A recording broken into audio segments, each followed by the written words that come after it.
The most important job ERCOT does is match supply of electricity and demand at every moment in time to make sure the stability of the grid is not affected and everyone's lights stay on, and more importantly in Texas, everybody's air conditioning stays on. Here in the control room, there's not a lot of noise, not a lot of excitement, because these folks are experts and they're here to deal with issues as they arise. Maintaining that sense of calm and that sense of using your expertise effectively is a good example of how we work every day. People count on their power, so maintaining that reliable flow of electricity is critically important.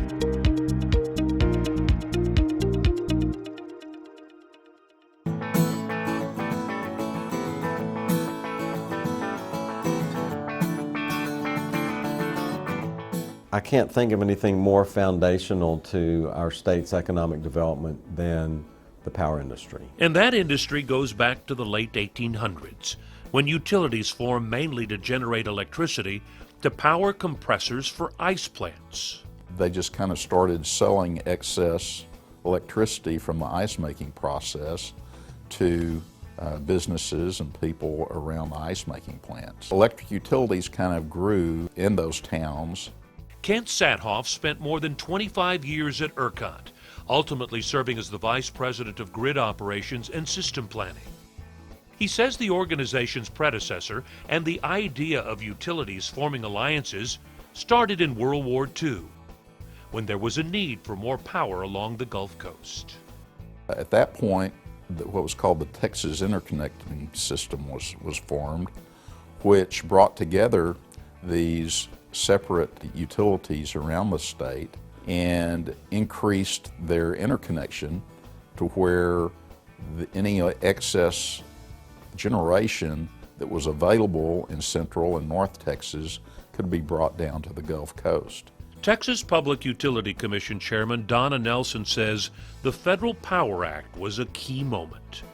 Congress passed the law in 1935 to regulate the interstate activities of electric power. The utilities in Texas were smart, and they got together and they made an agreement that nobody was going to send power outside of Texas.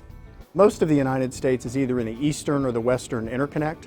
ERCOT, for various historical reasons, has been its own interconnect, sort of an electrical island in the United States. We have one major regulator with the Public Utility Commission, and that independence has been jealously guarded, I think, both by policymakers and by the industry in ERCOT.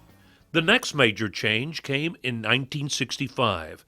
After the worst power outage in U.S. history, the blackout did not impact Texas, but it did prompt a national policy change. Not only a National Electric Reliability Council created, but also regional reliability councils to improve operating and planning practices, and ERCOT was one of those regional councils.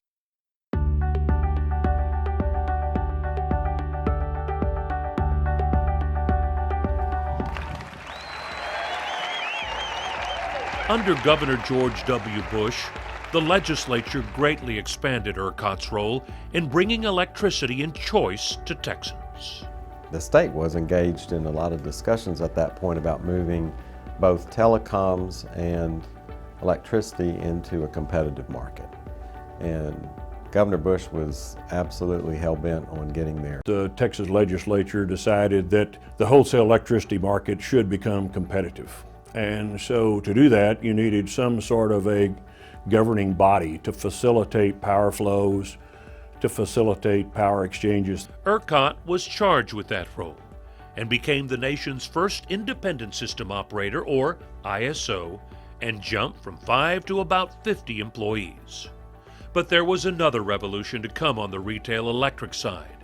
Wood worked closely with one of the authors of the electric deregulation bill, Representative Steve Wolens. We went on a mission to figure out what's the best way of going about this.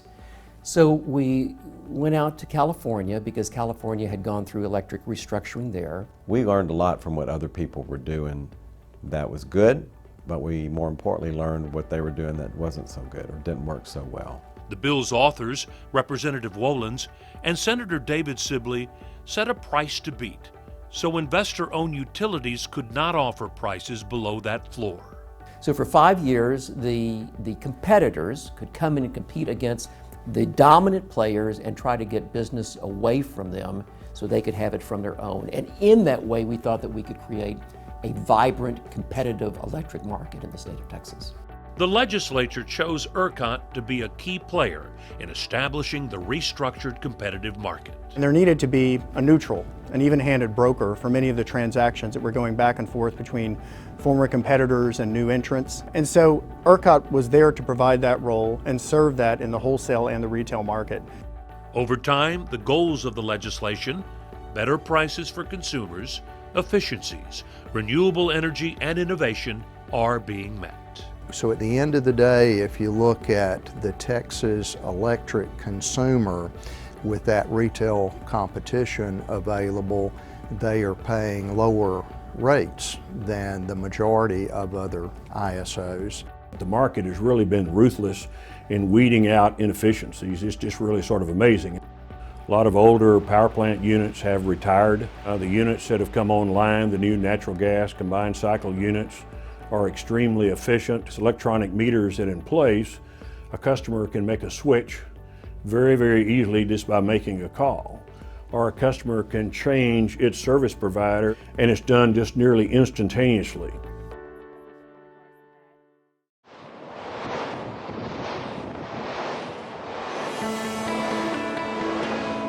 We wanted more clean energy. And we put in a requirement that we have 2,800 megawatts of wind power by 2009. If we were to achieve that, we would have doubled the amount of wind power for the entire United States. We got to that number early in 2007. Texas made another big commitment to renewable energy that is helping clean energy grow even faster. The legislature passed the Competitive Renewable Energy Zone legislation in 2005. And under that legislation, we built an infrastructure of transmission lines to carry renewable energy from where it's produced in West Texas and the Panhandle to the load centers, which are Dallas, Austin, San Antonio. In about 2003, there was just a tiny fraction of the energy on the system that was produced by wind. In 2015, we had nearly 12% of the total electric energy that was consumed by the people in the ERCOT region of Texas. All those in favor, please say aye. Any opposed? In the ERCOT stakeholder process, including our board of directors, you realize that the way that it was constructed was very intentional, and it requires a certain level of consensus.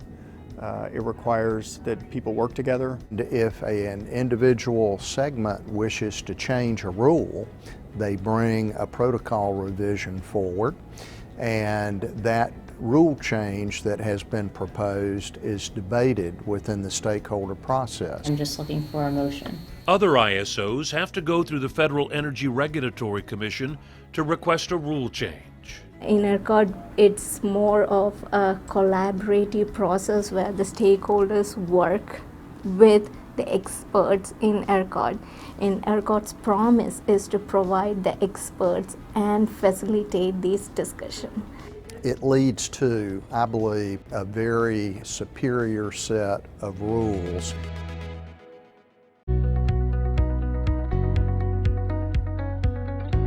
The key benefit of the Nodal program was energy efficiency and fairness. Prior to Nodal, we dispatched generation based on zones. So we had roughly 4 geographic territories that had generation within each of those 4 zones. And it was recognized that what is referred to as a nodal method would be superior. Instead of having generation selected in 4 geographic areas, you would pick generation at the node or the injection point of that generator into the grid. If you look at just the changes from zonal market to the nodal market, the design that we have implemented, it is quite unique. If most Texans don't know anything about ERCOT, that's really good because that means ERCOT is doing its job seamlessly. They're keeping the lights on, they're doing their part to keep rates low. And when it comes down to it, ERCOT is primarily made up of a lot of sophisticated software and hardware and a lot of really smart people, and those are our key assets.